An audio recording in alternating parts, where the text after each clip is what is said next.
stars of America's game. That's Sajak and Vanna White. Hey, why am I here?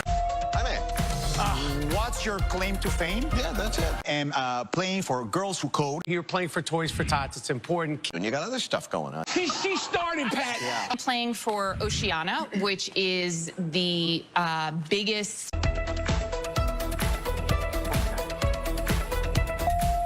And it's June. My secret identity. Yeah, that's it. Phrase is the category. There it comes. And June, give it first spin. Here we go. And it's 800. Okay, I would love a T. Okay, would you love 6? Wait, so there you go. Now you can buy a vowel if you like. I'd like to buy an O. 3 O's. You buy another one. And I'll do just that. Can I please buy an E? Good. I like when you announce what you're going to do, and then you do everyone. 500. Pat, can I see an H? Sure. 2 H's. Okay, 800. Can I please see an R? Yeah, 2 R's. I would love to buy another vowel, and that vowel would be an A. I know your trick, trying to just take extra time. It's a trick. And now we're out of vowels, so it's spin or solve from this point on, or you can just stare at it for a while. That might help. You'll bring it to me. 700. 700. Can I please see a Y? 1 Y. You know, the trick here is don't worry about not knowing the puzzle. Just go a word at a time. You know? One word at a time, Pat. You've always said it. Don't point at me, Drew. You've always said it. 650. I'd love an M. If you got one, Vanna. I got one. You're up to $8,000. 700. P. Yeah, It's gonna be 1 P. Little by little. Yep, that's it. I know that. 800. A B? There's no B. I mean, it's your turn. I think I'm going to solve it. All right, go ahead. Okay, the Earth looks pretty flat to me. Yeah, that's it. There you go. Why risk it? 4 or 5. Top 6 answers on the board. We asked 100 men, what would you do if your beautiful date told you the earth was flat? Take me to the edge.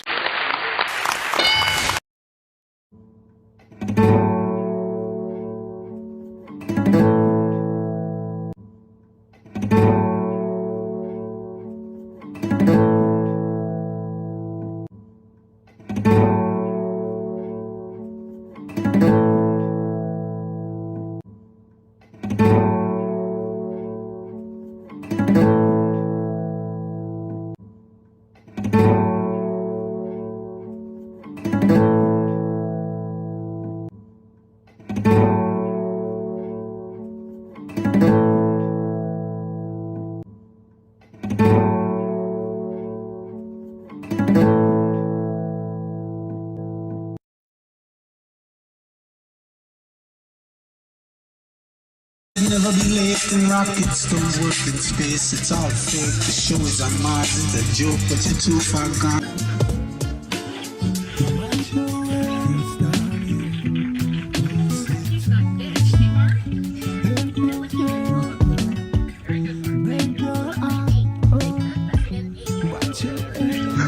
This guy's doing a flip right here, and the guy next to him just reaches up and grabs a harness that's right on his hip. I gotta pause it real quick. I want to pause it because the funniest part to me, well, there's several funny parts by the way, but the lady in the background with the hair, it's like, did someone not think that like we've got to make her hair look like that, right? It's got to be standing up, dude. This is hard as a rock. It's like. This is supposed to, you must be in space. Look at her hair. Like, obviously, they just think our hair's great. So here goes this guy doing a backflip, and gravity just, like, gravity goes away. He must have found a pocket. Gravity goes away and he fell. Yeah. Or he got caught up in that harness he's wearing. Here comes the Loma Senior. In the background. It's obviously Here's an arrow. Guy filming with a green tennis ball in front of a blue screen. Right. Clearly, I mean, it's not even... And then here's the clip of what they turned it into. Here's a water particle. Wow, this guy just disappears like, oh, makes sense. Yeah, I'm good to go. Hey, I gotta go. Yeah, what we got back there? Another green screen. And this guy... The ones where they're doing the... He's hanging a shirt, like, you can see, like, it's not even you can clearly see the harness. It's like if you take your hands right now and you grab your shirt and you just pull out. Yeah. Like this one's my favorite right here. Green Goes to reach for. Yeah. Yeah. What a dude. But watch their thing at the end. I think this guy's always in it, man. He's the biggest clown. Yeah. He's the worst. Like they gotta be like, hey Bob, we gotta get you out of here, bro. You're blowing us. Look at this. Let me reach up there. Oh wait. Oh, kung fu. I'm gonna pause it real quick. So we have to. We gotta expand. So I imagine this guy in the green that's doing this flip, like when they're practicing, like, oh, this guy's got the shit, man. He nails every flip and you can never tell, right? So he's like, whenever they go to film it, he gets nervous and he spoofs it up and grabs his arms. Because he is, he's Ray Finkel. Yeah, terrible, man.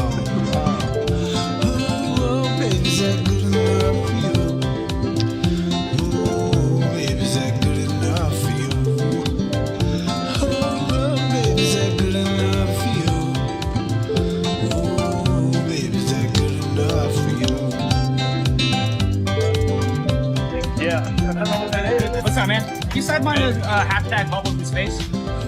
Hashtag bubbles in space? Bubbles in space, brother. What's your word on that? What is that? Bubbles coming out in the spacewalks? Oh, you're that guy. I'm one of those guys. Yeah, I'm not gonna write that.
Have you ever wondered if the Earth is really flat? Are you curious about the arguments and evidence behind the flat Earth theory? In this video, we will explore the realities of the flat Earth theory and separate fact from fiction. From the history of the flat Earth theory to the modern-day arguments and evidence, we'll provide a comprehensive overview of this controversial topic. We will explore the most common arguments made by flat earthers and provide scientific evidence to debunk them. Hello and welcome back to another video. We are Mindful Moments and we like to discover and explore the captivating realm of science, technology, conspiracies, and the universe. If you want to watch more videos like these, click on that red subscribe button and ring the bell icon to get notifications on our latest upload. Well, it's not just about debunking myths. We will also explore the psychology behind the flat earth theory and provide insights into why some people believe in this theory despite overwhelming evidence to the contrary. We will provide a balanced view of the topic and help you understand the different perspectives involved.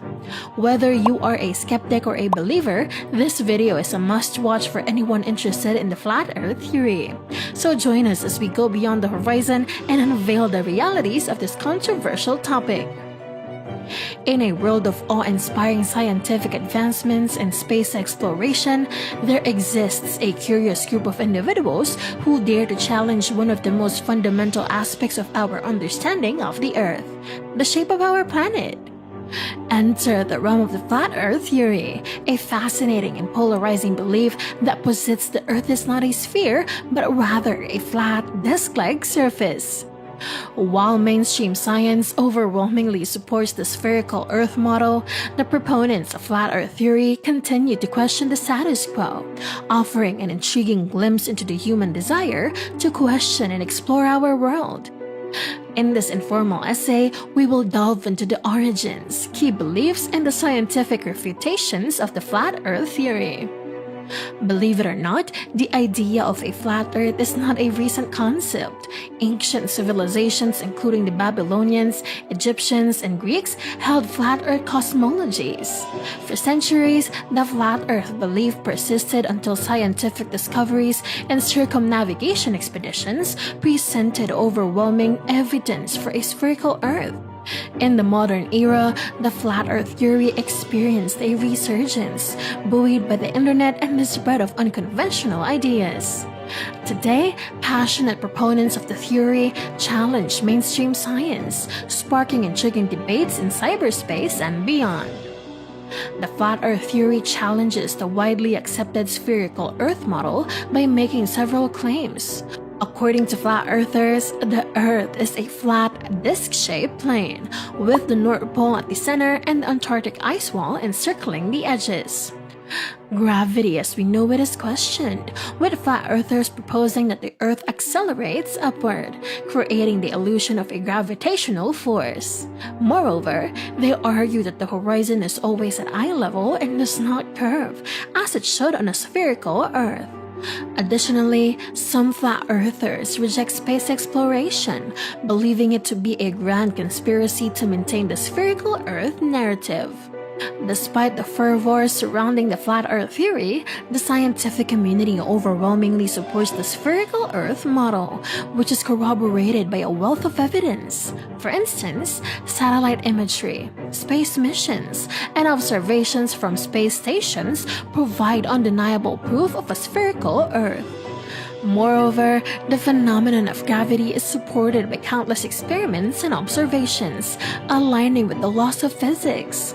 The curvature of the Earth and the way ships appear to sink below the horizon as they move away provide additional evidence for the spherical shape. The existence of time zones and the changing positions of stars based on latitude also demonstrate the curvature of the Earth. In 2017, the American rapper B.O.B., also known as Bobby Ray Simmons Jr., initiated a crowdfunding campaign with the purpose of launching a satellite. A firm adherent of the flat Earth theory, B.O.B. sought to gather evidence supporting the idea that the Earth is a flat disk rather than a spherical globe.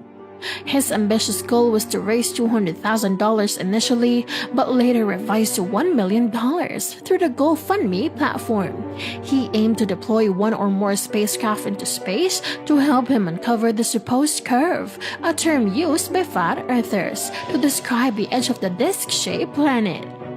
At first glance, B.O.B.'s quest may appear to be a humorous or publicity-driven stunt, but in reality, however, the belief in flat Earth theories has seen a worrisome surge in recent years, drawing the attention of an increasing number of individuals. Notably, an annual Flat Earth conference in the US attracts hundreds of attendees, and YouTube is flooded with videos claiming to provide evidence supporting the flat Earth notion. While physicists may dismiss the concept of a flat Earth, it has garnered momentum, particularly among individuals who are susceptible to other conspiracy theories. Lee McIntyre, a philosopher from Boston University and an expert in science denial, underscores that the adherents genuinely believe in the theory despite the widespread mockery and scientific evidence to the contrary. His expertise on this phenomenon is evident in his writings, including Respecting Truth, Willful Ignorance in the Internet Age.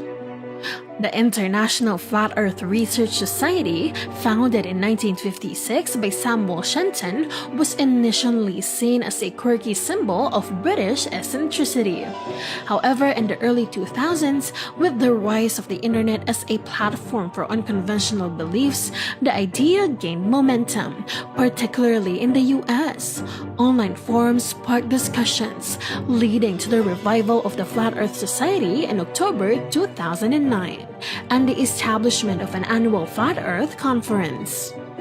Some Flat Earth models propose an ice wall surrounding the edges of the Earth, while others suggest a large hemispherical snow globe encasing the flat planet in its atmosphere.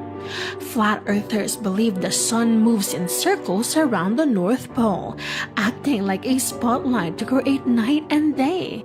They also reject gravity, with different models offering alternative explanations, such as the disk accelerating upwards to simulate gravity. Despite physicists' ridicule, flat Earth theories are rapidly spreading and gaining followers globally, not just in the US. European proponents may be fewer, but they are equally vocal in their beliefs. The Flat Earth theory stands as a captivating example of how some individuals continue to question and challenge widely accepted scientific principles. While mainstream science has consistently provided compelling evidence for a spherical Earth, the allure of the Flat Earth theory persists, offering insight into human curiosity and our quest for knowledge. Engaging with such theories foster a spirit of inquiry, allowing us to refine our understanding of the world we inhabit. In the vast sea of ideas, the Flat Earth theory remains a beacon of unconventional thinking, prompting us to explore the boundaries of human knowledge. That is it for this video. We hope you enjoyed it. And if you like this video, please give us a thumbs up and don't forget to hit that red subscribe button to encourage us in making more videos like these in the future. And if you have any mystery, scientific discoveries, or conspiracies you want to share, let us know in the comments below. We are Mindful Moments, dedicated to exploring the captivating realm of science, technology, conspiracies, and the universe. See you again on the next video. Have you ever wondered if the Earth is really flat? Are you curious about the arguments and evidence behind the Flat Earth theory? In this video, we will explore the realities of the satellite imagery to play around with. They now have the moon landing to dissect. $1 million through the GoFundMe platform. He aimed to deploy one or more spacecraft into space to help him uncover the supposed curve. How do you reach someone who is maybe a conspiracy theorist or someone who is anti-vaccines, someone who is staunchly scientifically illiterate, and agree with them on what a good source of facts is? Thank you. So Daniel, how do I recommend reasoning with a conspiracy theorist? I'm right now, the last couple months, I've been messing around with this idea of cognitive dissonance. This is to say, you have a worldview, you're presented with evidence that conflicts with the worldview, so you either have to change your worldview, which is hard, because you've lived your whole life with it, or you just dismiss the evidence and dismiss the authorities that may have provided.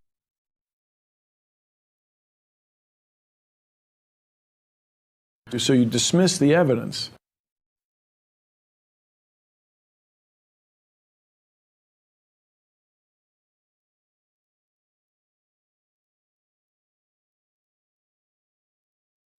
So that you don't have this discomfort, this conflict in your mind, this dissonance. That's what I'm working with right now. And apparently the way to overcome that is to say, we're all in this together. Let's learn about this together. Present the conspiracy theorist with the idea that he or she may be rejecting evidence because it's just so uncomfortable. And you're in it together. We're in it together. I'm uncomfortable too. But when it comes to moon landings, just ask the person how you would generate all that paperwork. The warehouses full of documentation that NASA created to make landings on the moon would overwhelm anybody trying to do it on the side. It'd just be very difficult to print all that. And just understand it's a process. Somebody who has a worldview that's inconsistent with evidence, and I may have some, it takes a while for you to turn around. Like the example of palm reading or astrology, it's not something people reverse their ideas about immediately.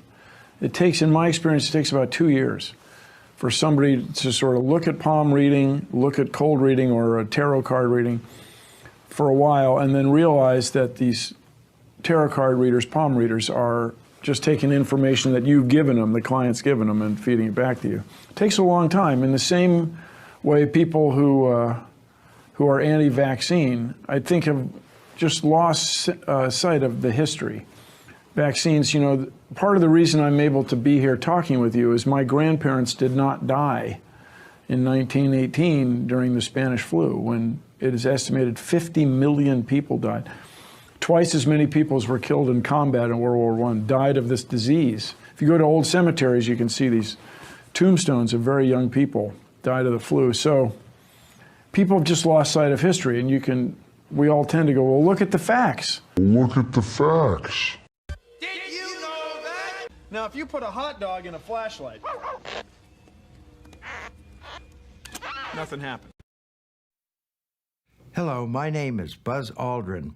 40 years ago, Neil Armstrong, Michael Collins, and I made history as the first men on a mission to land on the moon. Our 8-day journey aboard Apollo 11 was one of the most watched events ever, filmed in unprecedented detail, recorded second by second. This is the story of that mission, our training, and our lives. Space leadership. We're going to lead again. It's been a long time. It's over 25 years. And we're opening up, and we are going to be leading again like we've never led before. Buzz Aldrin, who is with us today, us on exactly what we're doing today. Thank you all. At some point in the future, we're going to look back and say, how did we do it without space? The Vice closer together, wouldn't that be nice? Can you believe that space is going to do that? I thought politics would do that. Well, we'll have to rely on space. Sometimes you have to view things from a distance in order to see the real truth. And I could say the great and very beautiful unknown. Nothing more beautiful. Think big. Important words. Think big. We haven't been thinking so big for millions of children to carry on this proud tradition of American space leadership, and they're excited. And to never stop wondering, hoping, and dreaming about what lies beyond the stars. So I just want to... Wolf, Colonel Alvin Drew, and the second man on the moon, the legendary Colonel Buzz Aldrin. Welcome to the White House. Leadership in space. Privilege of my life to serve as Vice President to a president who gets up every day. Space again in the final frontier. Facet. Actions, we will strengthen our economy, we will unlock new opportunities, new technologies, and new sources of prosperity. We'll inspire our children to seek education in science, technology, engineering, and math. We'll enhance our common defense and advance the security of the American people, but most of all, under President Donald Trump, American leadership in space will strengthen the American spirit. America. And by your action today, us as a nation to do what Americans have always done, to lead knowledge, to blaze new trails. President Donald Trump.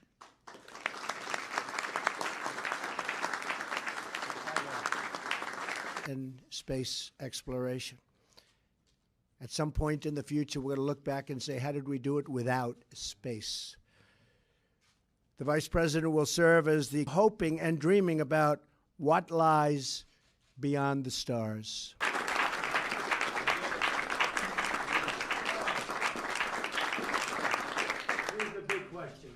Who's getting it?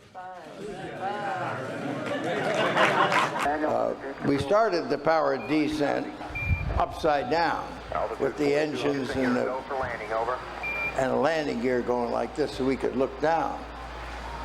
Then about 30,000 feet, we rolled over. Were ahead of me. Yeah. Now, my little dog was called Bow Wow.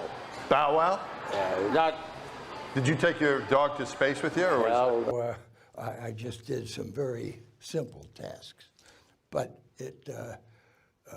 there were 3 different successful EVAs, short, the long one taking the selfie, and then another one where I was going to activate the backpack, and then there was a garbage disposal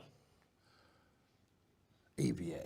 We had some things that we needed to get rid of for the moon to go around the Earth. So when it's dark, it does get quite cold. Very much. We appreciate it. Thank you. Thank you. Spacecraft have to sort of be shut down, and maybe they won't wake up after being so cold. Atmosphere, the radiation from the sun for a solar flare would be very difficult for people on the moon that you could maneuver. Apollo was so programmed, move around. Everything was very well orchestrated to be part of the total flight plan. BuzzAldrin.com. Now, if you want to send us a message, Twitter at the real Buzz. The real Buzz. Is there an imposter there? Behind the scenes, much is based on fact. Some scenes are imagined, but they're pretty much how it was. The following fact-based drama is based on first-person accounts, interviews, and NASA transcripts. Now here it is, your moment of zen. If I ever thought of saying I misrepresented myself, away from me. You're a coward and a liar and a thief. Did you get that on camera?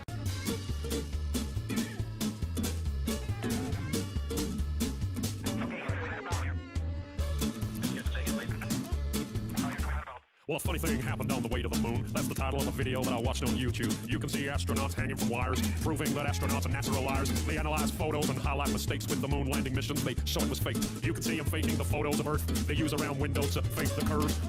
Damn, man, I'm still gonna make this too, because I know that we didn't go to the moon. You're the one who said you wanted to the moon when you didn't. Very much. We appreciate it. Thank you. Thank you.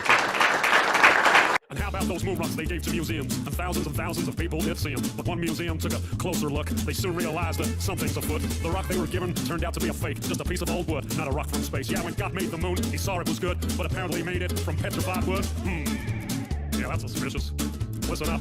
In another museum sits an astronaut suit. Take a good look at the tread on the boot. It doesn't match up with the prints on the moon. And y'all still believe what they're telling you? Or how about that phone call that Nixon made to the moon that's 250,000 miles away? I still believe what they're telling you? Or how about that phone call that Nixon made to the moon that's 250,000 miles away? When I can't get a signal on my cell phone line, I guess phones were better in '69. I can't get a signal on my cell phone line, I guess phones were better in '69. We can't get past low Earth orbit. Do your research, people. I think you'll find. But NASA admits that a bunch of times. Listen. Right now, we only can fly and report, and that's the furthest we can go.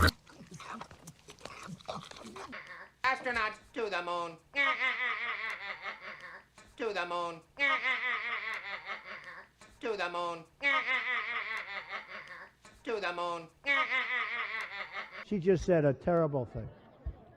You know what she said? Shout it out, because I don't want to. Okay, you're not allowed to say, and I never expect to hear that from you again. She said, I never expect to hear that from you again. She said he's a pussy. That's terrible. Terrible. Still believe what they're telling you? Or how about that phone call that Nixon made to the moon that's 250,000 miles away? When I can't get a signal on my cell phone line, I guess phones were better in '69. Because Mr. Trump, hey, look, you claim to be like me. The difference is I work hard. You've been lazy. You've been nothing but trouble, and now you cut them off as they're fighting each other for who should be fired. Michael, yes, Michael. Yes, sir. You're fired. Now, A wet raccoon, A wet raccoon doesn't have $7 billion in the bank. The problem is we don't have the technology to do that anymore. We used to, but we destroyed that technology, and it's a painful process to build it back again.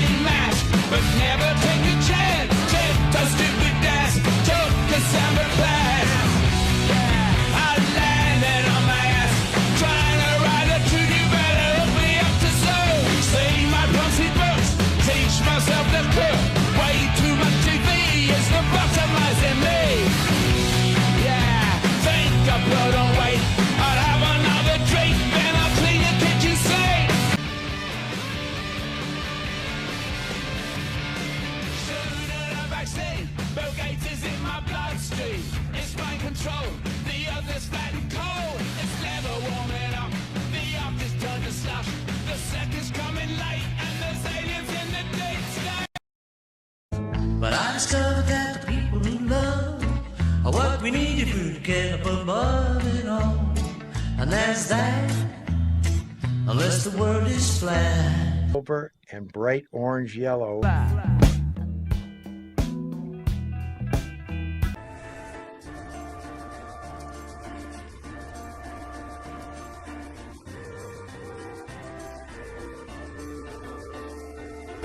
People don't want to know what the truth is because they could never ever handle it. They would be too devastated.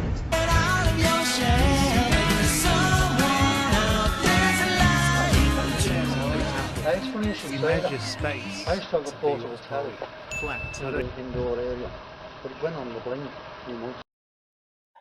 Discussion, and I look forward to having a frank and full conversation, as we say in the diplomatic world, because the issue I'm going to talk with you about is there isn't one truth. Of course, truth is a relative term.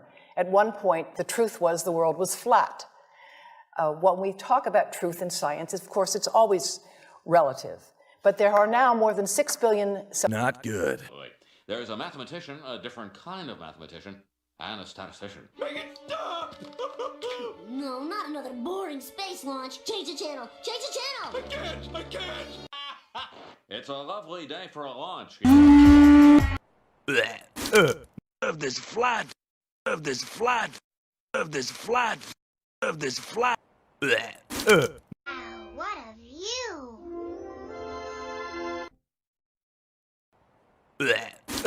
A talent that would irrevocably make his life better, then worse, then better, then the same. Your theory of a donut-shaped universe is intriguing. But will man ever walk on her fertile surface? The moon belongs to America and anxiously awaits the arrival of our astroman. What of you?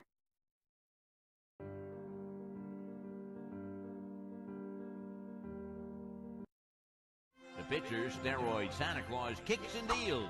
It's a long fly ball going back. And the ball shatters the sky, bringing the ocean itself down into the stadium. Oh, Simpson just broke this dream's reality wide open. Will you be among them?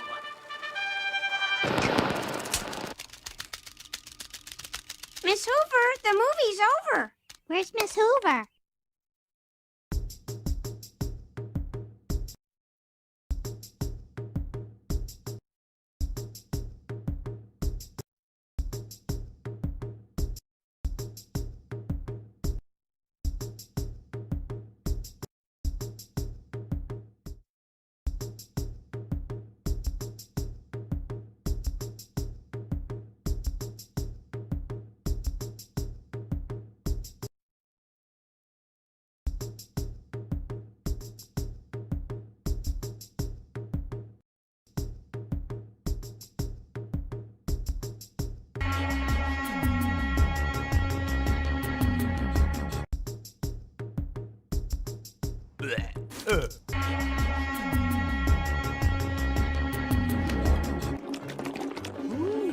Woo! And the globe goes to...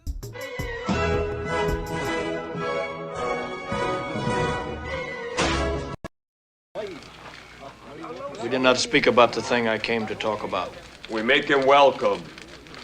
Speak, anyone. Kiowa Pacer is true earth, round like ball. White man live all side. Tell me, why men on bottom not fall off? Never been there. Maybe they do.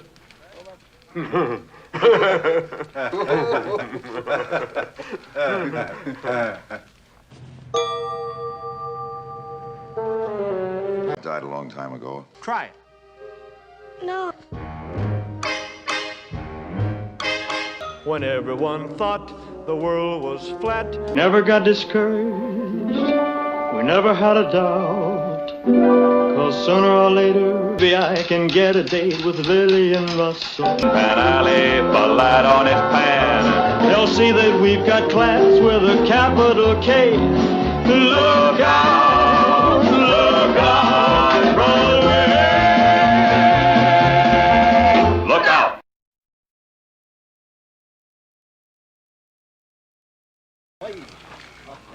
We did not speak about the thing I came to talk about. I hope your blood will be one with ours. We make him welcome.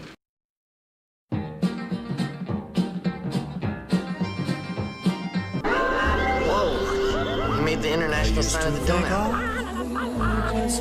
All the compasses are pointing. All the compasses are pointing to the north. Magnetic force in the north. I know. They're already planned.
India has done it.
I meant to do that.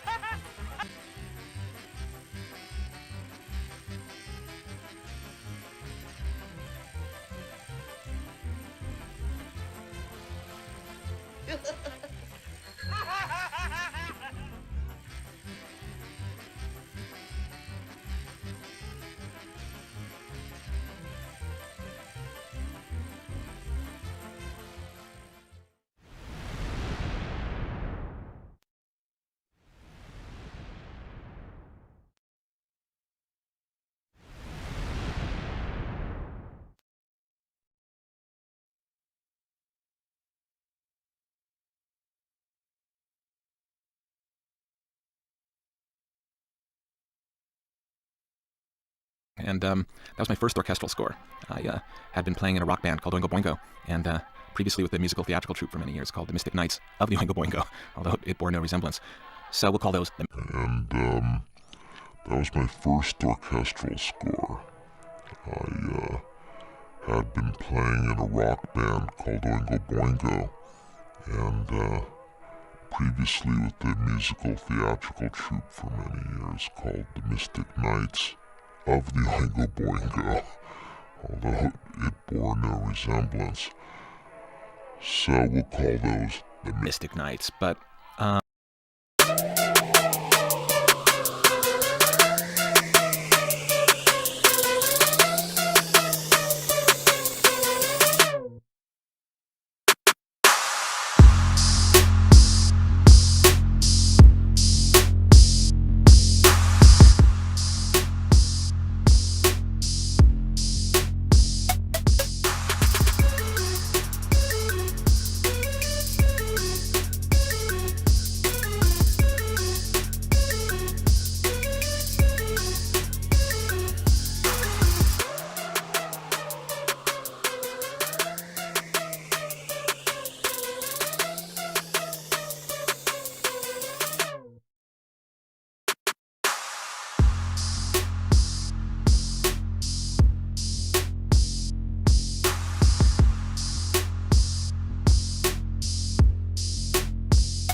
Is the earth flat? Is that what the Bible teaches?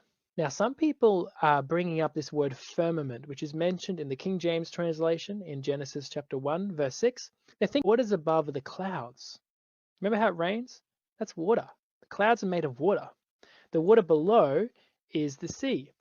The area in the middle is an expanse called the sky. Is the earth flat? Is that what the Bible teaches? Now, some people are bringing up this word firmament, which is mentioned in the King James translation in Genesis chapter 1, verse 6. They think what is above are the clouds. Remember how it rains? That's water. The clouds are made of water. The water below is the sea. The area in the middle is an expanse called the sky. Over tooth decay.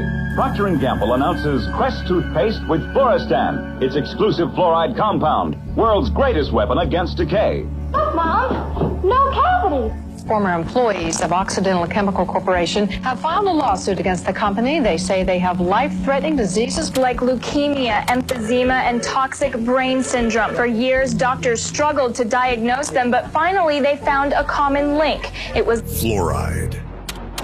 It's a byproduct that they can't do anything with. It's a poison, so they sell it. You allow industry to use your water supply to dispose of their hazardous waste. It was a scam from the get-go. It is a means of getting rid of fluoride. It's a disposal mechanism. It's bizarre. Fluoridation is the worst recycling practice in the world. So, you're Alcoa in the 1930s, a giant corporation that makes products out of aluminum. And honestly, you've created some pretty amazing things. Tea kettles, foil, airplane parts. But one thing that sucks about manufacturing aluminum is that it's a super messy process. Because, guess what? Raw aluminum doesn't come all perfect and soft and ready to be molded into a frying pan. It needs to be chemically processed and broken down. And this chemical process produces a lot of highly toxic chemicals like ammonia, methane, and fluoride. And we're not talking about the natural fluoride that occurs in caves and stuff. We're talking about an artificial, man-made fluoride compound that is way more toxic. Like really, really toxic. Hydrofluorosilicic acid does not occur in nature. It's a man-made molecule. And it eats through concrete, glass, stainless steel, fiberglass, plastic. You name it, it'll eat it. The problem is, it would be super expensive to dispose of this toxic fluoride in a safe and responsible way. So, it's a 1930s factory owner to do. Why not pipe it into the air or dump it in the river?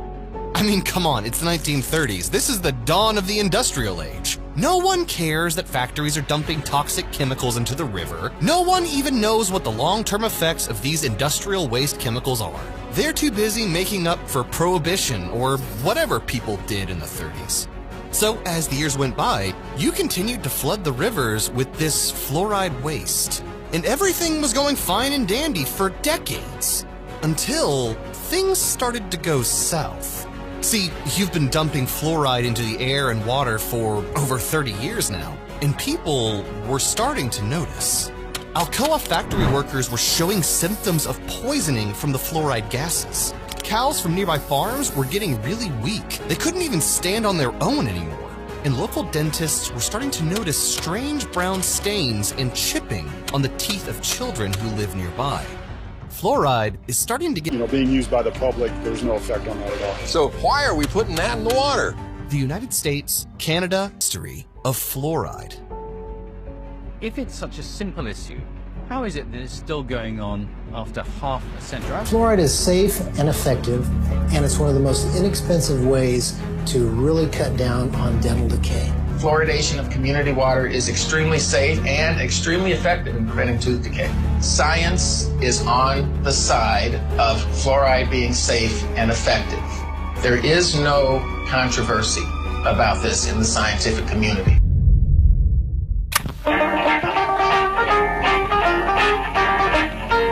The newest beer can tops have ring tabs made of aluminum from Alcoa. Now beer cans.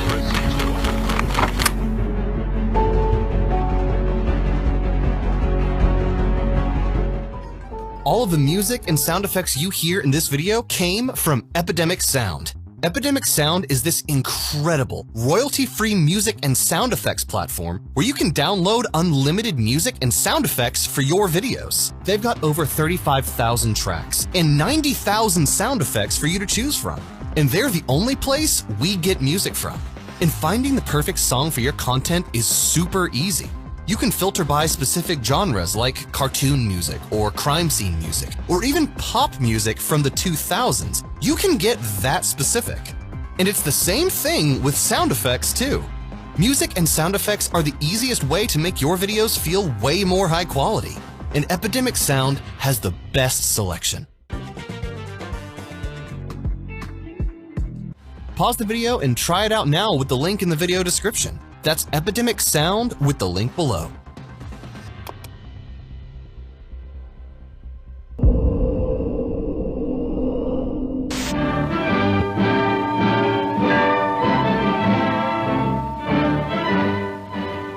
America prepares. All America alters its pattern of life and work to meet the demand for protection. Industry is at double step to supply the sinews of safety, the armaments of war that an embattled world must have if democracy is to survive. In the early 1940s, the U.S. launched a little something called the Manhattan Project.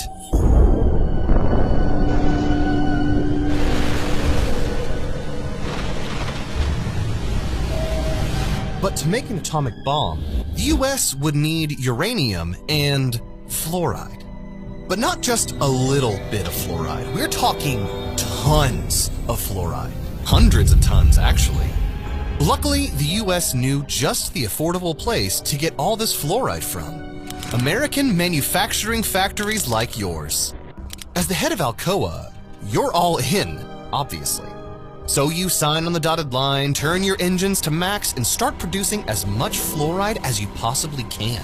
And other factories across America do the same. And at first, this seemed like a really good idea. I mean, hello, this is the stuff you would normally dump in the river, and now you're getting money for it?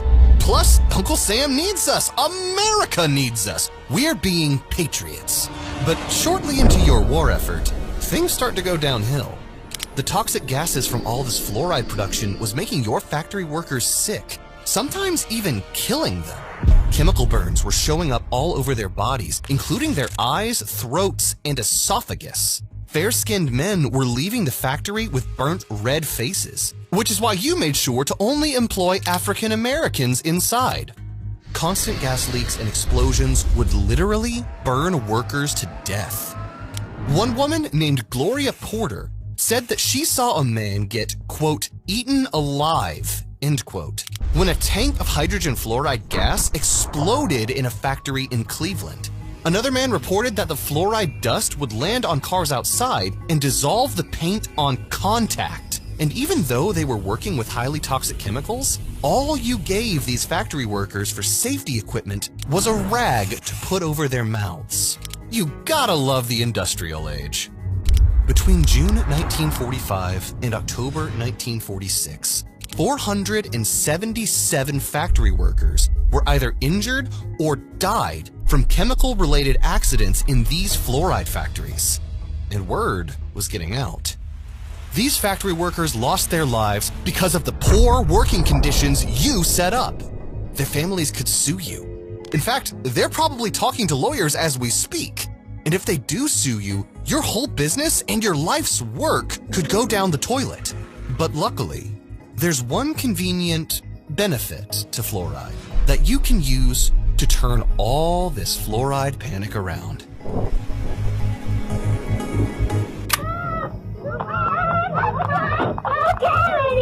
It is a decay fighter dentists use. A decay fighter dentists put on teeth to prevent cavities.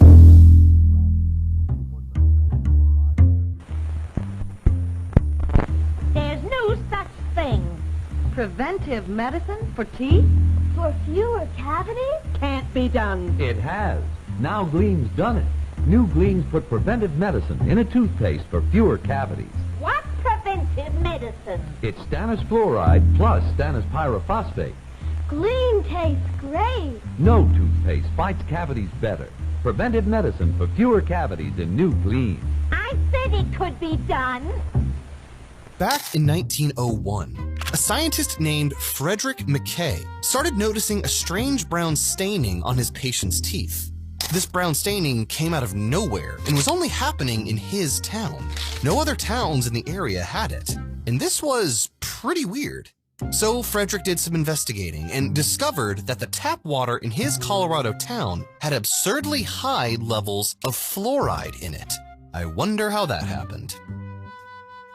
His patients were walking in with these ugly brown stains, but they also had no cavities and rock-hard teeth. And this wasn't a typical thing at the time. In the early 1900s, tooth decay was a really big problem. Teenagers were getting fitted for dentures. Soldiers were failing their health exams. There was even a lucrative black market for false teeth. But this fluoride thing was great for making your teeth stronger. It prevented cavities. Now that is something that we can work with. Now all you have to do is propagate this message to the masses. You know, honey, I think it just could be the Crest. Of the 5 leading toothpastes, only one has fluoride. Only Crest. the cavity fighter. The great thing about this fluoride disaster is that you're not fighting this alone. The government also had their head on the chopping block for encouraging factories to pump out even more fluoride. So you and the government were on the same side. And with the government in your corner, anything was possible. So here's what you did. First, you hunted down that dentist, Frederick McKay, the guy who discovered that fluoride hardens teeth. And then you use his research to back your case. And you even give him better technology so he can finish his study faster. Might as well support the guy, right? And then you present his study to cities all over America, saying that if these cities added fluoride to their tap water, it would prevent cavities. And guess what? They drank it up. Wanting to put a random chemical into everyone's water supply may sound crazy today from our point of view, but remember, this was around the end of World War II. Americans had just defeated Hitler. They defeated Japan. They saved the world. And after winning such a vicious war, back home, they naturally became overprotective. They wanted to protect the masses from everything, to prevent bad stuff from happening ever again. So adding fluoride into the water supply to protect people's teeth? Why not? We can't trust them to take care of themselves. So it was no surprise that in 1945, Grand Rapids, Michigan, signed up to be the first trial city, the first city in the world to have fluoridated water. And after just 6 years, you found out that the fluoride actually worked. Tooth decay did in fact go down. Pretty soon, other cities start getting excited about fluoridation. Because who doesn't want clean, white, shiny teeth? Fluoride was successfully a positive thing right in front of your eyes. However, the true genius of this master plan was that the more cities you get to dump fluoride in their water, the less of a chance you'll get sued. After all, fluoride is good for you. We've actually been doing America a favor. And when scientists come forward and question you on the safety of fluoride, like Kai Roholm and later on, Frederick McKay himself, you simply pump out more studies that refute them. You open a lab at the University of Rochester that's dedicated to the study of fluoride, and you fill it with the researchers from the Manhattan Project, just to keep it in the family. You even start your own academic journal on tooth decay called Dental Caries, and make fluoride the star. The naysayers were no match for your expert propaganda. And by 1955, Crest releases a new product that would be the last nail in the coffin for fluoride's new positive public image. Crest toothpaste with Fluorestan. Its exclusive fluoride compound that's far superior to fluoride alone. The world's first fluoride toothpaste. They actually started working with the fluoride and did the original toxicology studies. And they described what happened to some of these people when they were accidentally overexposed to fluoride. Mandrake, have you never wondered why I drink only distilled water or rainwater? By the 1970s, fluoride had become a beloved household name. And sure, there were a few fringe conspiracy theorists who would say that fluoridation is part of a communist plot to turn us into brain-dead atheist slaves, but luckily, you have almost every dentist in America to back up your fluoride claims. I mean, it does prevent dental decay, doesn't it?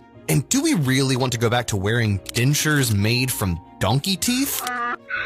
Ew, no. Of course not. So pretty much everyone in America was on Team Fluoride. But you're still not totally in the clear, because there's one little scientist, one little rat, who's doing everything she can to dismantle your fluoride lies. And her name was Phyllis Mullenix. Dr. Phyllis Mullenix started her career at the University of Kansas with a PhD in pharmacology with a specialty in neurotoxicology. It was 1982. And Phyllis had just started her new job at the Forsyth Dental Center in Boston. Her mission? Testing the toxicity levels of different chemicals, including fluoride. And so, she went through the usual motions. She fed fluoride-laced water to rats and observed their behavior. And what she saw was kinda terrifying. The pregnant rats who were fed fluoridated water were giving birth to hyperactive babies. They were also mentally slower than the rats whose mothers weren't fed the water. Phyllis also noted that male rats were more easily affected by fluoride in the womb, whereas females were more affected when they drank the water later as young adults. And what's interesting about this study is that it aligns with another study that was published in Canada in 2019, where the male babies of human mothers that drank fluoridated water showed signs of lowered IQ and hyperactivity, while the females did not. There was no question that behavior was vulnerable to fluoride. Whether you got a very short exposure, and this in animals, if they're young, if it's prenatal, or if it's early postnatal, all you needed was 2 or 3 days exposure to this, and it caused a permanent change in behavior when the animals grew up. Phyllis got pretty excited about this. So excited that she typed out a whole paper and submitted it to the Journal of Neurotoxicology and Teratology. What she didn't know was that she was being watched by none other than Harold Hodge, the head researcher of the Manhattan Project. Yeah, he was still alive at the time, and Hodge was really not happy about this nonsense on the toxicity of fluoride. Sure, he was super old now, but he still didn't want anything to ruin the sparkling clean image of fluoride that he worked tirelessly to build. Plus, if people find out that fluoride really was toxic, then he would definitely get sued or go to jail. And so would all the other companies who poisoned those workers during the days of the Manhattan Project. To top all this off, the Dental Center also didn't want this paper published because they're being funded by pro-fluoride organizations, and that would be a huge conflict of interest. So yeah, this meddling lady needs to go. So what do? You corner the rat and threaten to fire her if she publishes the paper. And what did Phyllis do in response? She published it anyway. After Phyllis turned in her lab coat, she found out the truth on who this Hodge guy really was and why he was always hovering over her experiments at the dental center. It can reduce decay, and 5,000 kids like these help prove it. No toothpaste fights cavities better than New Gleam. And Gleam tastes good. What do you know about fluoride in the water? It's in the water to prevent tooth decay. It's a good thing, Rat. That's what they want you to believe. Dude, the fact that you can't drink water out of a river anywhere. Stop right there. You know what? Fluoride protects your teeth and is perfectly healthy for you. Well, if Jam says that, then he is a lying idiot. And if you believe it, then so are you. Fast forward to today, and fluoride is still a really big household name. And anyone who questions it is instantly labeled as a conspiracy theorist of Alex Jones standards. And anyone who brings up fluoride to Congress gets questioned. You cited several studies, which were very interesting. Are these basically independent studies with no peer review, or has there been sufficient peer review to give these studies more credibility or not? But the reality is, fluoride is a double-edged sword. On one side, it is a miracle for your teeth. But on the other hand, too much of it can cause a whole bunch of disorders and diseases. And the scientific community has been fighting over this for decades. Phyllis's study was criticized for using too much fluoride in her water at 5 parts per million, whereas the US government's recommendation at the time was 1 part per million. But think about this. Just because you mix fluoride into the water supply at 1 parts per million doesn't mean that's what people are actually consuming. What about all the food products that are made with fluoridated water? Raisins contain fluoride at 2.34 parts per million, wine at 2.02 parts per million, and black tea at 3.73.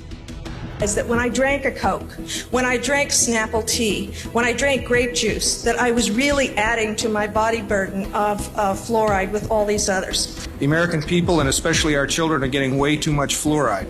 2/3 of children living in fluoridated communities have dental fluorosis in at least one tooth. Dental fluorosis is the visible manifestation of toxic overexposure to fluoride during their developmental years. And And let's not forget the undisclosed dumping of fluoride by factories into the water and air. So that 1 parts per million turns to 2 parts, 3 parts, 4 parts pretty fast, with fluoridated water at 4 ppm being found to cause bone fractures and skeletal fluorosis in children. It all depends on how much fluoride you actually consume, not how much the government dumps in the water supply, which is next to impossible for the average person to calculate. And I'm sure you're wondering, why aren't we all passing out from fluoride poisoning every time we brush our teeth or drink a glass of water? Well, it's because we're consuming fluoride in super small doses, like a poison drip. And every time we drink it, our system filters some of it out, but not all of it. One study showed that only 50% of fluoride gets filtered out of the body. So where does the rest go? It gets absorbed into your bones. And according to Phyllis, it also absorbs into your brain, 1 drop at a time. Crest fights cavities, so I'm gonna fight Crest. Now, Crest's got fluoride in it. And fluoride is far from the only questionable thing in our modern diet. Next up on Evil Food Supply, we're going to expose today's artificial meat industry and how they've hijacked your compassion for animals to sell you fake meat made out of cheap, profitable, synthetic chemicals. Click the card on the screen to watch now, or subscribe if it's not out yet.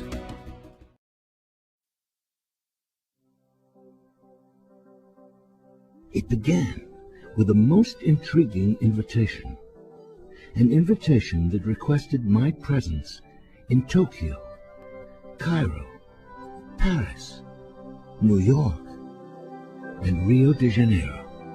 But the part that intrigued me the most was that it was for 1 evening only. An invitation to dream bigger than I ever thought possible. It was an invitation to the world. With the visionary creation of the palm, Nakheel has put Dubai on the map. Now the world puts the map on Dubai, taking the earth as inspiration to reinvent beachfront property and inviting a select few to build the ultimate escape.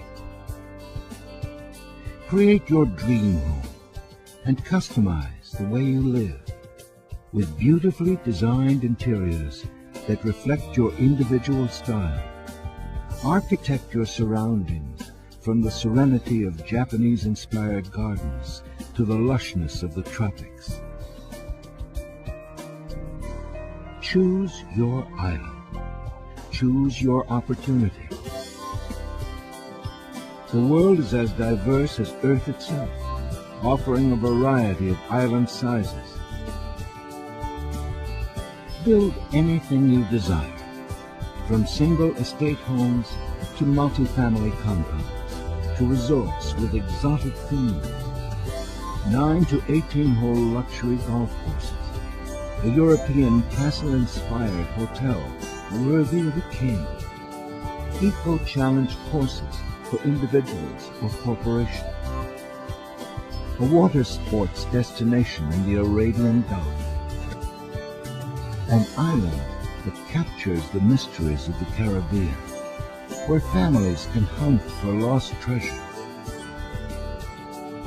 an African game preserve that recreates the Serengeti. The only limit is the imagination. The unique offerings of this unprecedented development wouldn't be complete without absolute peace of mind, made possible by the Nakheel Water Patrol, ensuring the safety of residents and visitors to the world. The ultimate convenience of exclusive water taxis that are available day or night. GPS systems that allow for easy navigation of the world's private islands, and 3 first-class marinas serving your every need. For those who dream bigger, for those seeking an investment opportunity unlike any other on earth. You are invited to find your very own place in the world.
Yeah, I'm in a cold, I'm in a cold, I'm in a cold, I'm in a cold, I'm in a cold, I'm in a cold, I'm in a cold, I'm in a cold.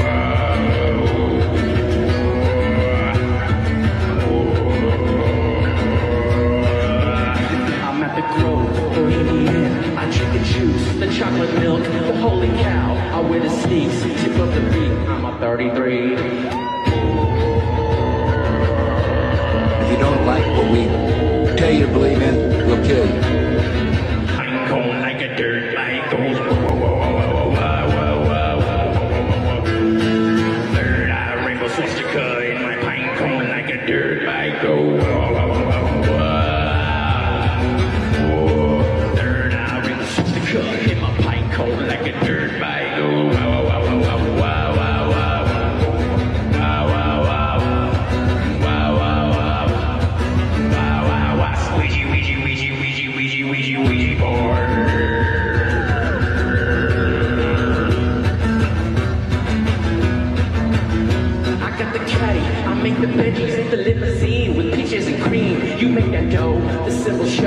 euthanasia. I'm rich with the water world, not meant to be girl. Sipping penguin, I ain't got the VIP because I'm a 33.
Faking a shot of being halfway to the moon.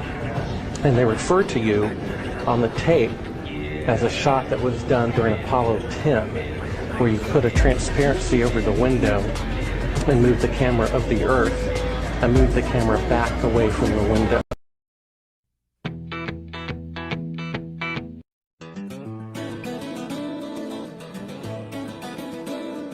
Well, I won't back down. No, I won't back down. You can stand me up at the gates of hell, but I won't back down. Gonna stand flat ground, won't be spun around, and I'll keep these trolls from dragging me down. Gonna stand flat ground, and I won't back down. Hey, NASA, you took the sleazy way out. Hey, I will stand flat ground, and I won't back down.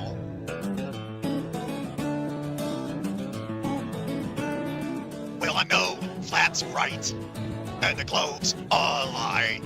In a world that keeps on spinning me around, gonna stand flat ground, and I won't back down. Hey, NASA, you took the sleazy way out. Hey, I will stand flat ground, and I won't back down. No, I won't back down.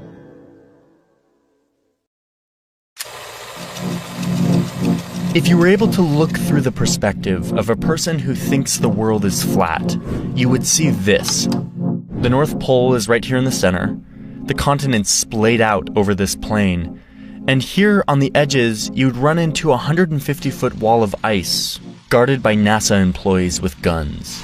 And how far that ice goes outwards, and when people try to go down there, they get turned away at gunpoint and put in prison.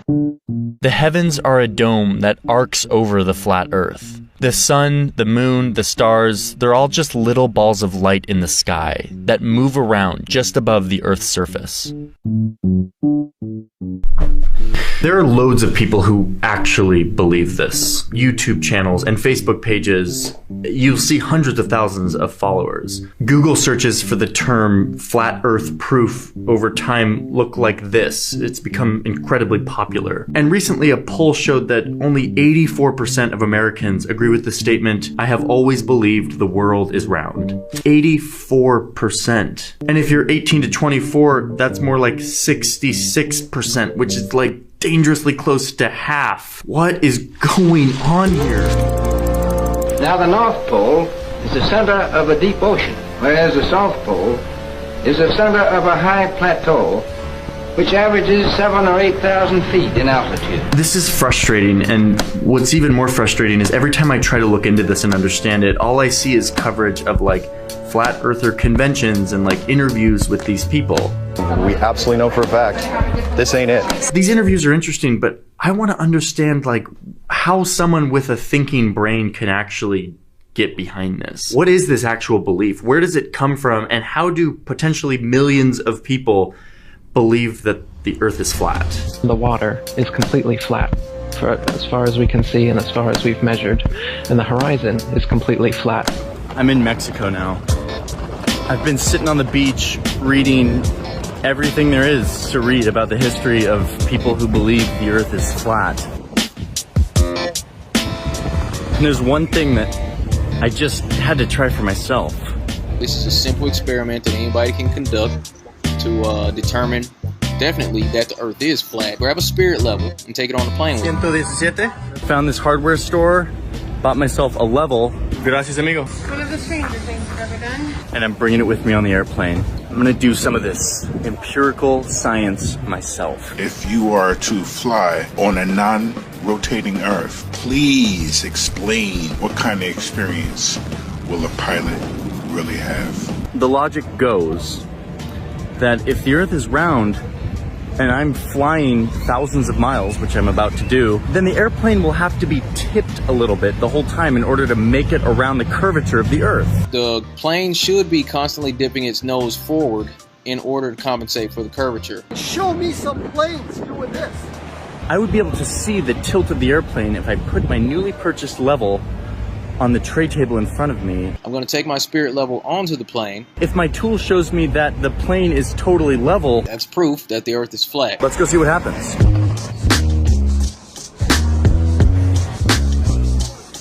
Can somebody explain to me duty-free? Why perfume? Why is there so much perfume in duty-free?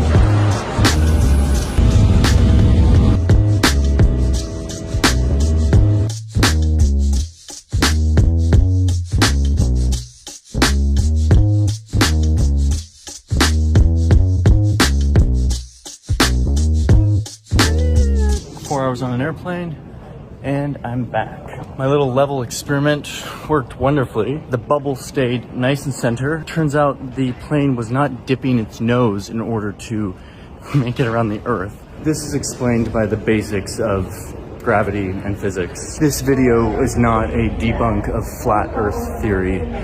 That doesn't need to happen, that shouldn't need to happen. What this is my fascination with the fact that there is lots of people, let's put it this way, a non-zero number of humans who think the world is flat, and they work really hard to prove it. I want to understand what sorts of tools are being used to prove the world is flat. So here we go.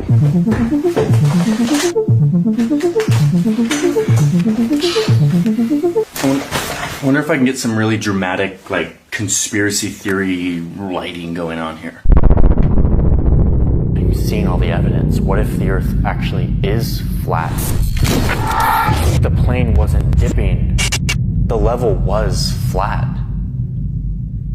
Okay, I'm kidding. Let's get into this. I've been in the weeds learning about the flat Earth experience, what people believe and why, and where it all came from. And here's what I've learned.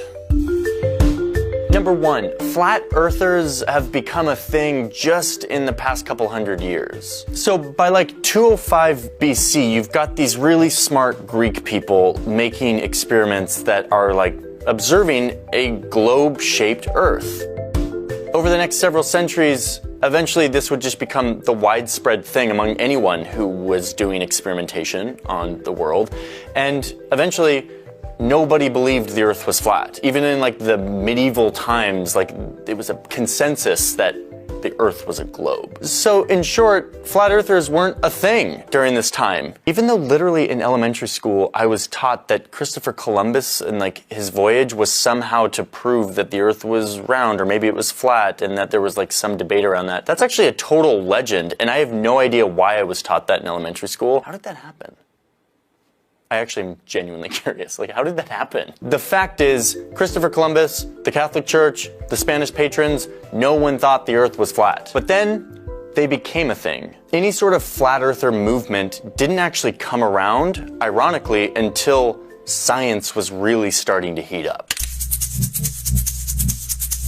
During the mid-1800s, a huge amount of scientific breakthrough was happening. The scientific method was taking off, and huge breakthroughs in biology, physics, anatomy, and mathematics were taking place. But at the time, there were also people who were becoming uncomfortable with how advanced scientific methods were getting. These guys were like, hold on a second, you have all these fancy new tools to inquire into the world and to understand reality, but these tools are getting like too sophisticated and too abstract and theoretical. They're becoming too disconnected from like what I can see and understand and touch and feel. They wanted to bring science back to what it had been for a really long time, which is that like a person goes out, uses simple tools like a telescope to look at the world and to make conclusions about how the world works. So it's the 1800s, science is like having its time, and you have these guys, usually from like the US and the UK, who want to throw out this growing body of like amazing advancements in science, and they start to do experiments. Here's what those experiments look like. So it's the summer of 1838. England, up in the county of Cambridgeshire, which literally sounds like a place in The Lord of the Rings. So it's the summer of 1838, and the atom had just been discovered, and the Doppler effect is like being fleshed out. And then you've got this guy. His name is Samuel Rowbotham, but he goes by the pseudonym Parallax, which is actually a pretty dope name. Like if I were a DJ, I would totally go with like Parallax. Anyway, Parallax decides, even though all this science is happening, he thinks it's time to reopen up the debate about whether or not the Earth is a globe, which was like literally settled thousands of years earlier. But he's like, no, let's do it. And he finds this canal system that is incredibly straight. This canal goes on for almost 10 kilometers, like 6 miles of just a straight line. This guy says, if the Earth is a globe, and people say it's 25,000 miles in circumference, then if I look at a straight line, after the first mile, the curvature of the Earth would mean that the canal would now be 8 inches lower. After 2 miles, it would be 32 inches lower. After 3 miles, 72 inches lower, meaning like 6 feet, almost 2 meters, and so on. So he thinks eventually the dip from the curvature of the Earth would be so great that you could easily observe it. So he gets in the water, he puts a telescope right above the surface of the water, and then puts a boat on the canal with a 1 meter tall post on it. So what he wants to see is if the Earth is curved, if it's a globe, this post will start to disappear over the horizon. So he does it. The boat goes away, it goes the entire 6 miles of the canal, and it stays in sight the entire time. It doesn't dip over the horizon. And he's stoked. He's like, man, I just proved that the Earth is flat. And I did it with a telescope and a boat. Like, screw you, science. Like, I'm making breakthroughs right here in Cambridgeshire. And then he writes this book, where he fleshes out this experiment and several others that he does. But wait, this experiment's like kind of legit, right? Like, it adds up. Like, his numbers were all correct about the circumference and the dip of the curvature. Like, why didn't it dip? Like, why was the boat still in sight? There's nothing wrong with this experiment. Parallax got that great name. Maybe he was onto something. No, this is stupid. This is like a 3rd grade science experiment in your backyard. This experiment doesn't take into account how the natural world actually works and how light behaves and refracts based on the different air densities. This is like stuff that people already figured out, and like Parallax is sitting there getting wet in a canal, like trying to observe this on his... No, this does not prove anything. But Parallax didn't want to hear any of this. He didn't want to talk about atmospheric refraction and air density and how light behaves in different media. Too complicated, too abstract. You can't touch and feel that stuff. Instead, Parallax sees science and observing reality as a much simpler task. In his book, he says, nature speaks to us in a peculiar language. In the language of phenomena, she answers at all times the questions which are put to her. Just like go out and like put a question to Mother Nature and she'll answer it. As scientific methods become more sophisticated, they become harder for you and me to understand. Parallax and his canal experiments are a reaction to all of this. They are a call for a simplification of scientific methods and a return of the senses as the primary force for understanding reality. He called his method of reductionist pseudoscience the zetetic method. He says that honesty of thought is to look at truth in the face, not the side face, but the full front. Just look at it, go out and observe it for yourself. He was among several scientists and mathematicians at the time who were on this train of let's use really simplified reductionist math and science to prove that the Earth is actually flat. This argument of the flat Earth flickered for a little bit in the 1800s, gained a little bit of traction, but then eventually it died out until just a few years ago. I refuse to be another vegetable. Pseudoscience garbage will to me be unacceptable. Anyone with eyes to see don't have to be susceptible. Dispose of your globe in the nearest waste receptacle. There is no curvature to this Earth. There is no motion to this Earth. If you just accept the globe model with no understanding of the flat and no clear evidence for the ball Earth, do you see the problem there? Flat Earthers are back.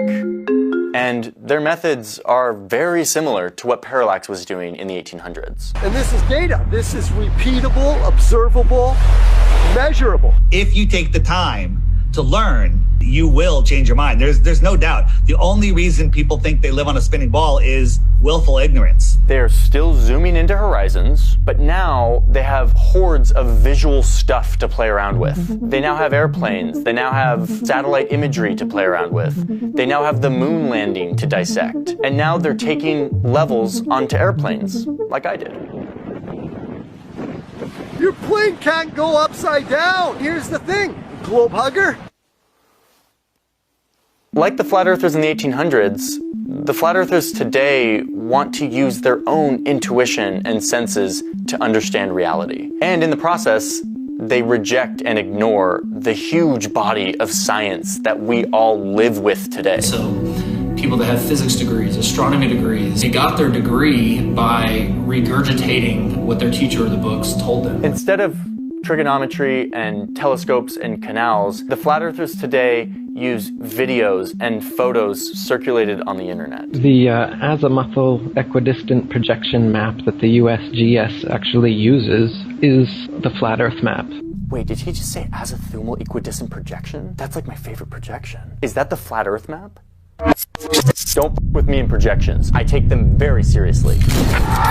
In true internet fashion, this new current movement of flat earthers has become just a bunch of bumper sticker type assertions and images that are really easy to share. Just like Parallax's experiments, these methodologies completely ignore the way the natural world is observed to work by thousands of years of scientific consensus. But if you go to the FAQ page of the Flat Earth Society, you'll see what they're after here. They believe that evidence is, quote, relying on your own senses to discern the true nature of the world around us. That's the best evidence. And in that vein, that's what these people are doing. I mean, so in the physics world today, do they not understand that convex lenses, or fisheye lenses, or GoPro add a distorted view? So, what have I learned from all of this? From my understanding, the Flat Earther movement, whether from the 1800s or today on the internet, is actually not totally about the shape of the Earth. This movement has a much broader message built into it. There's a reason why 1984 is in the canon of the Flat Earther movement. 1984 has nothing to do with the shape of the Earth. What it does have to do with is being skeptical of big institutions that are probably watching you, that are probably controlling your life, that are probably feeding you bad information to retain power. We're not crazy, we're just sick of the lies. Here's the thing. Most of the knowledge we have about the natural world and the universe, we've never seen. We've never seen exoplanets or the deep space telescopes that tell us so much about our universe. Instead, we read about this stuff.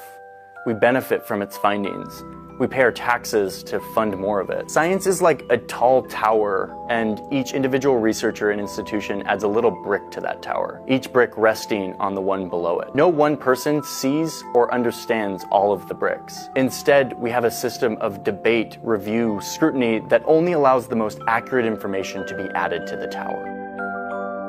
And honestly, I don't think humans are well suited to adapt to this very impersonal way of understanding the world. We have evolved over millions of years with our senses as our main driver of survival. And now we live in a society that is run by big systems and impersonal institutions that we will never touch and feel, much less understand. And that's why we have people who believe the world is flat, despite conclusive evidence to the contrary. This belief is a proxy for a much larger paradigm that mistrusts anything that you can't touch and feel. And so yeah, I'm really sad that only 84% of people can say with certainty that they've always believed the world is a globe. And that's 64% for younger people.